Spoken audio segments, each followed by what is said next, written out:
प्यारे साथियों, प्यारे देशवासियों, शिवमय भारत मिशन 11 करोड़ बेलपत्र के पौधे 11 करोड़ घरों के आगे, यह एक हमारा सपना, संकल्प और उद्देश्य, आप इसे जो कहें, यह मेरी महत्वाकांक्षा। सुबह जगता हूं बेलपत्र के नाम, सोता हूं बेलपत्र के नाम। दिन भर में कोई गतिविधि नहीं हमारी है, सिर्फ बेलपत्र है। और सुबह शाम थोड़ा समय निकाल करके, यानी कि 1-1.5 घंटे की जो मेरी स्पेशल पूजा कहिए, वो गौ सेवा है। दिन भर में 2 घंटे गौ सेवा के लिए, बाकी समय जो है, जो नित्य क्रिया में लगती है, वो अलग। बाकी हम लमसम 12-14 घंटा समय देते हैं सिर्फ इस सोच के लिए कि 11 करोड़ बेलपत्र के पौधे 11 करोड़ घरों के आगे लगेंगे कैसे। दुनिया को हम कह रहे हैं, समझा रहे हैं, लेकिन साथियों, ये भारत है, कहने से कुछ नहीं होता। इस देश के लोग जिस दिन जाग जाएं, एक दिन में हमारा देश चहुमुखी विकास करेगा। प्रकृति का तो इतना बड़ा विकास होगा, लेकिन हमारे यहाँ के लोग जगते नहीं हैं। सबको पता है कि यह कार्य करने से हमारी तकलीफें बढ़ेंगी, यह कार्य करने से हमको तकलीफ होगी, यह कार्य करना हमारे प्रकृति संरक्षण के लिए गलत है, लेकिन करेंगे जरूर। सिंगल यूज प्लास्टिक, सब जानते हैं कि यह सड़ता नहीं है, धरती माता इसे सड़ा नहीं पाती है, ये धरती माँ के लिए कैंसर है। लेकिन देखिएगा, बाजार से निकलते समय तो वो बाजार में सब्जी बेचने वाला, सामान बेचने वाला भी धड़ल्ले से पॉलिथीन का प्रयोग कर रहा है, और हम बड़ी मजे से उसको लटकाते हुए लेके चले आते अपने घरों। एक बार भी नहीं सोचते हैं कि अरे 2 थैले लेके जाने हैं कपड़े के, वो 6 महीना साल भर तक चलेंगे, और उधर से पागलों की तरह पन्नी, जो रिस्ट्रिकेटेड है, बैन है गवर्नमेंट से, जिसके लिए सरकार प्रचार कर रही है, लाखों करोड़ रुपया खर्च कर रही है, लेकिन सरकार भी वही है और हम भी वही हैं।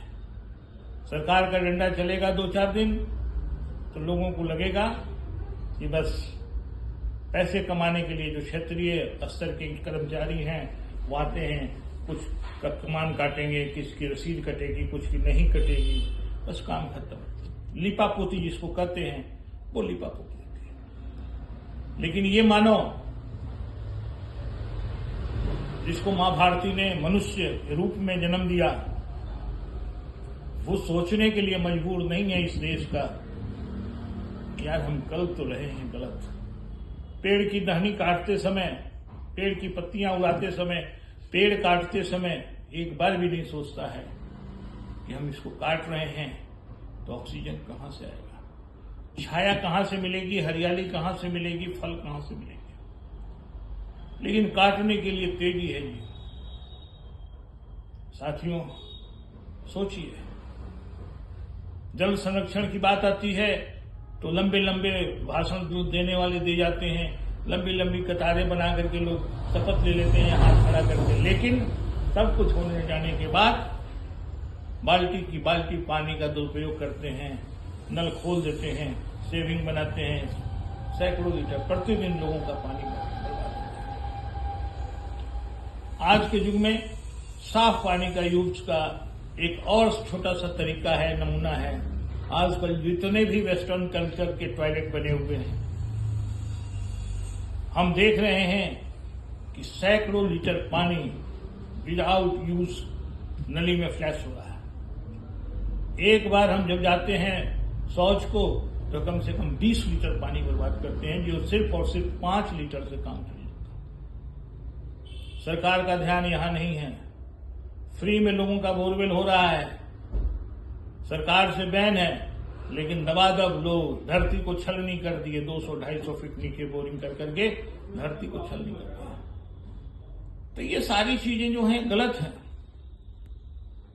और इसका आह्वान हम लोग 18 जनवरी को एक छोटी सी पद यात्रा निकालेंगे, और उस पद यात्रा में आप भी शामिल होइए। और ये पद यात्रा सिर्फ इसलिए होगी, वसुंधरा सेक्टर 1 से लेकर के और सेक्टर 18 तक सिर्फ ये पद यात्रा इसलिए की जाएगी साथियों, अपने ग्रीनरी को बचाइए, अपने प्रकृति को बचाइए, अपने भविष्य को बचाइए। प्रकृति नहीं बचा, भविष्य नहीं बचा तो हम नहीं बचेंगे। ये 100% 100% ट्रू है, एकदम अकाट्य सत्य है। लेकिन इस देश के लोग अभी मानने को तैयार नहीं है। आज हर 5वें घर, हर 6ठे घर, हर 7वें घर में एक कैंसर का मरीज आपके सामने नजर आ रहा है। हर घर में लमसम डिप्रेशन के मरीज हो गए। अरे सोचो साथियों, कहां जा रहे हैं, कौन सा विकास कर रहे हैं, कहां विकास की गति बढ़ा रहे हैं, या ये अपना विनाश स्वयं कर रहे हैं। इसके लिए हम लोग एक पदयात्रा छोटी सी शुरुआत करेंगे। लमसम 3 से 4 किलोमीटर की पदयात्रा रहेगी।